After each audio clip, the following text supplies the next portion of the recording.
Good morning students. आज आम operating system रो भाग 2 पढ़ा।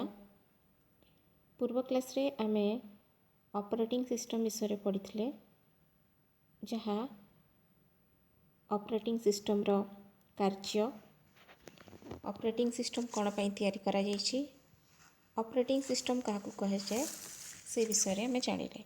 ताले पिला माने तुम्हें एक प्रोग्राम बा एक सॉफ्टवेयर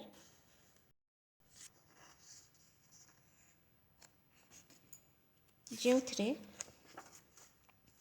आम कंप्यूटर रो विभिन्न कार्य करि पारि थाउ। यह एक ड्राइवर सदृश बा चालक सदृश कौन पाई तैयारी करा जायछि ऑपरेटिंग सिस्टम को आम देखी कंप्यूटर को कीबोर्ड माध्यम तथ्य जो दौचु ताहा ऑपरेटिंग सिस्टम द्वारा ही कंप्यूटर पाखक पहुँची थाए। तथ्य को प्रिंटर को पठेबा, तथ्य को कंप्यूटर स्क्रीन रे देखा, सेकेंडरी स्टोरेज रे तथ्य को रखा, यही सब कार्य ऑपरेटिंग सिस्टम रो अटे। आज आम जानिबा ऑपरेटिंग सिस्टम केते प्रकार रो।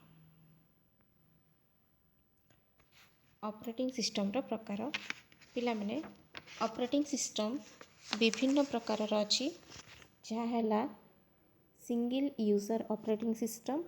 सिंगल यूजर ऑपरेटिंग सिस्टम होछि जे सिस्टम रे जे ऑपरेटिंग सिस्टम रे मात्र जणे यूजर काम करि परिबो, सेथि पई एहर ना होछि सिंगल यूजर ऑपरेटिंग सिस्टम। तापरे होछि multi user operating system. Multi माने होछि मेनी, बहुत जन यूजर यही ऑपरेटिंग सिस्टम को व्यवहार करि परिबे गोटे समय रे। तापरे batch operating system. Batch operating system माने होछि यही ऑपरेटिंग सिस्टम रे केमिति कार्य होई थाए ना एका प्रकार काम गुडी को बैच बैच करी बा एका एका काम गुडी को गोटिए भाग भाग करी यही ऑपरेटिंग सिस्टम तार काम करि थाए। तापरे होछि मल्टी प्रोग्रामिंग ऑपरेटिंग सिस्टम। यही ऑपरेटिंग सिस्टम रे गोटे समय रे एकाधिक कार्य एकाधिक प्रोग्राम आमे करि परिबा। तापरे होछि multi processing system. Multi processing system होछि यही ऑपरेटिंग सिस्टम रे एकाधिक प्रोसेसर बा एकाधिक प्रोसेसिंग सिस्टम रही थाए। तापरे होछि multi tasking system. Multi tasking होछि एक समय रे आमे अनेक टास्क बा काम आमे करि परिबा। तापरे होछि time sharing system. Time sharing system होछि टाइम शेयरिंग सिस्टम रे हला एथिरे प्रत्येक काम को टाइम शेयर करिकी ऑपरेटिंग सिस्टम कार्य करि थाए।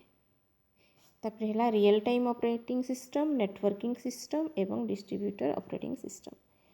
ताहले पिला माने एही सब होछि ऑपरेटिंग सिस्टम रो ना गुडिक। एही ऑपरेटिंग सिस्टम आमे विभिन्न समय रे विभिन्न कार्य करिया पई आमे व्यवहार करि थाउ। ताहले पिला माने एही नाम गुडिक तुमे मने रखिबो एवं एहाको निज कंप्यूटर खातारे लिखि रखिबो। धन्यवाद।